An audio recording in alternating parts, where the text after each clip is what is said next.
Hey, welcome back. This is video 2 in the Heart of Hearts Quilt Along. Today I'm going to show you how to start piecing your blocks. If you haven't already, make sure you go back and check out video 1.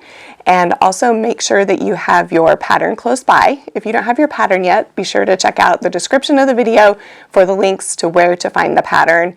And we can mail it to you, or you can print it out at home. It's totally up to you. So this week, I said this week, but like we started like 2 days ago. So all within this week. This video, we are going to piece the blocks, and I'm going to share with you 2 of my main tips for piecing these blocks.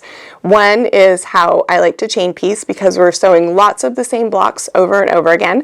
And the other one is how I press the blocks so that my seams line up, especially the seam, I don't know if you can see it because it's white, especially the seam right here in the center top of the heart. That one is kind of tricky to get to line up, and I do have a trick for that.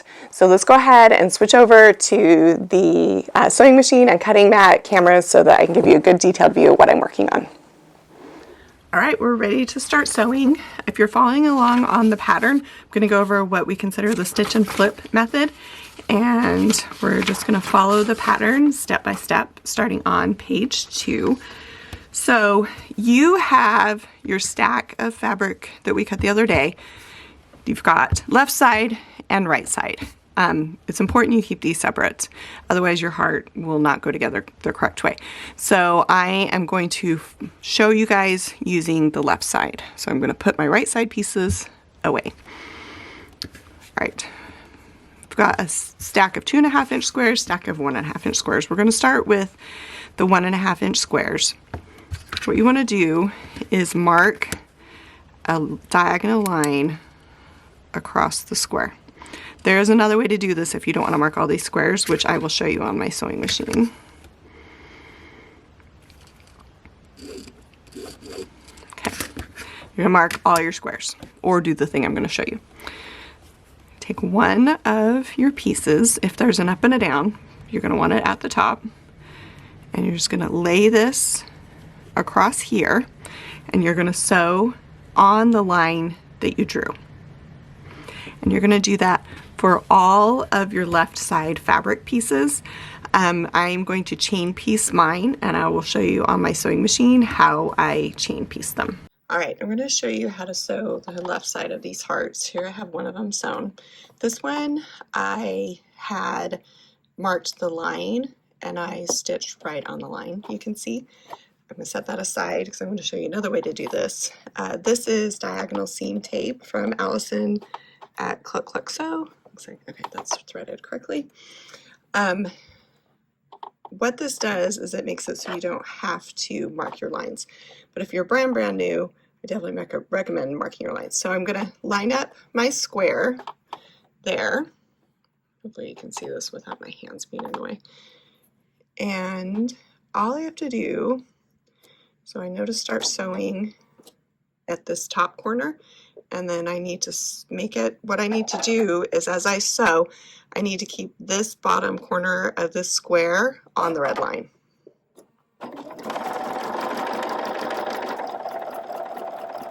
Okay, now I am 1 stitch over, and I'm going to do the same thing again. I'm not going to cut my threads. This is called chain piecing. It will save you a bunch of time, especially since we're doing so many of these blocks that are the same. I'm going to line that up.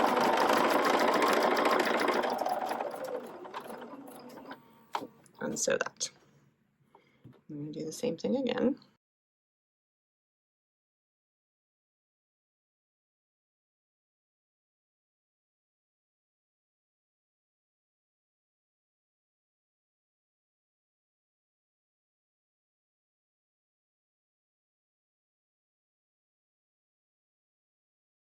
All right, after you've got the left side done, then you're just going to snip these apart. There's all kinds of thread cutters and stuff you can get for this too, but I find usually best just to use my little handy scissors here. All right, now we're going to take these pieces over to the cutting mat, and I'm going to show you what to do with them next. All right, you've chain pieced all of the pieces. We'll pretend there's 38 here. I'm just doing a sampling. I have a few of them that I've already trimmed, but what you're gonna wanna do next is you can use scissors. If you feel like you're really good with your seam allowance, you can just use scissors. I think it's quicker. Or use the 1/4 inch mark on your ruler and just trim it so that you have a 1/4 inch. Now, we're gonna flip this piece up and press it. But on this, since we're working on the left side of the heart, and this is noted on the pattern on page 2, instead of having the seam allowance going towards the background fabric, we are gonna press it so that the seam allowance is going towards the print fabric. And that will all make sense in a second. So it's up to you what order you want to do this. You kind of want to just get like in a little bit of a rhythm with it. I've done this enough that I prefer just to use my scissors to cut off that extra seam allowance, like so. And then I'm going to take this to my iron, and instead of doing this, I'm just going to kind of flip that. I don't know if you can kind of see how that goes, and then press it. I'm going to show you what it looks like after it's pressed. So these are pressed. You can see that the seam allowance is going towards the print fabric. By contrast, I'm just going to show you the other way, which is not the correct way. See how the seam allowance is going towards the background fabric, but I think that kind of helps you visualize it. If you are someone that has done this stitch and flip or snowball method over and over again, and you're just so accustomed to pressing the seam allowance up, it's really easy just to take all these pieces over to your iron and just press them again so that it's going the other direction. It will make sense why we did that extra step in the next steps. But for now, what you're gonna do is we're gonna do the exact same thing, but we're gonna put the other square on the other top corner of all of the left heart pieces. I have a stack of the left heart side with the second square sewn to the top. I'm gonna repeat the same process. I'm gonna trim my seam allowance. Like I said, it is up to you how you do this. There's not a right and a wrong, there is a pro and a con. I think that this one goes quicker. It's up to you. I just started doing it this way a few months ago, and I feel like it's so much quicker. Then you're gonna go to your iron, and you're gonna press this up and press it in place. And for this one, you can go ahead and leave the seam allowance pressed towards the background fabric. And I'll press those and show you what they look like on the back.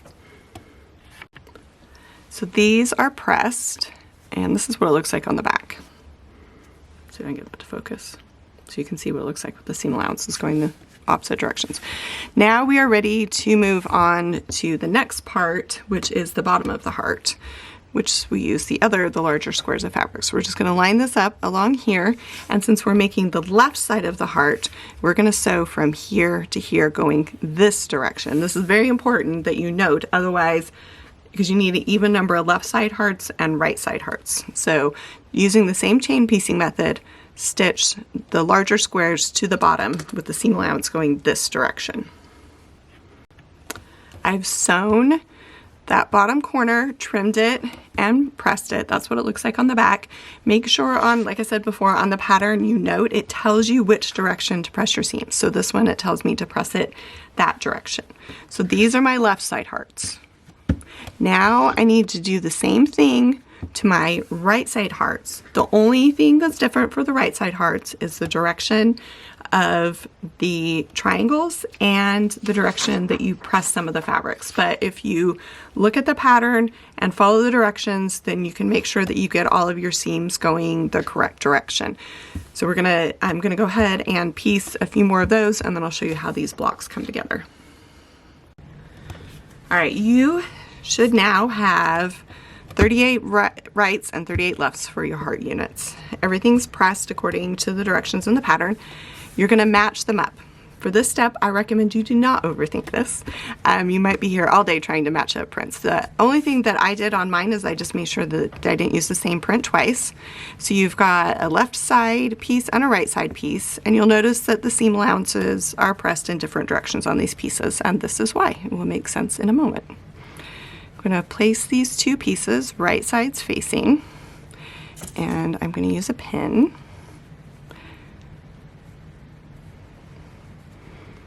And I'm going to pin right there, and then I'm going to pin at the bottom. So I don't know if you can see this. I'm going to see if I can get it to focus.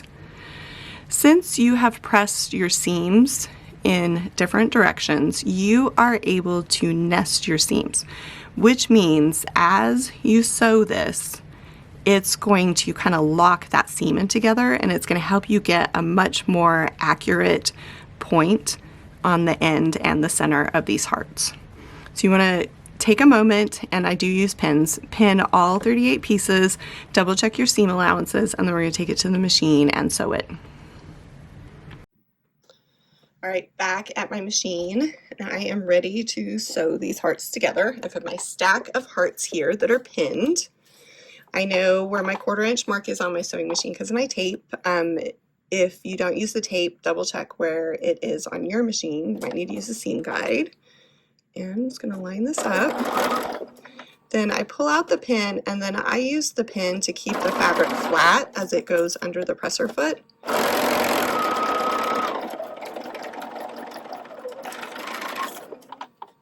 Let's check and see how we did. So let's see if these seam allowances lined up, or the points. And it did. We did a pretty good job on this one. So that's lined up. I'm happy with it. So now, using my same chain piecing method, I am going to chain piece the remainder of my blocks together.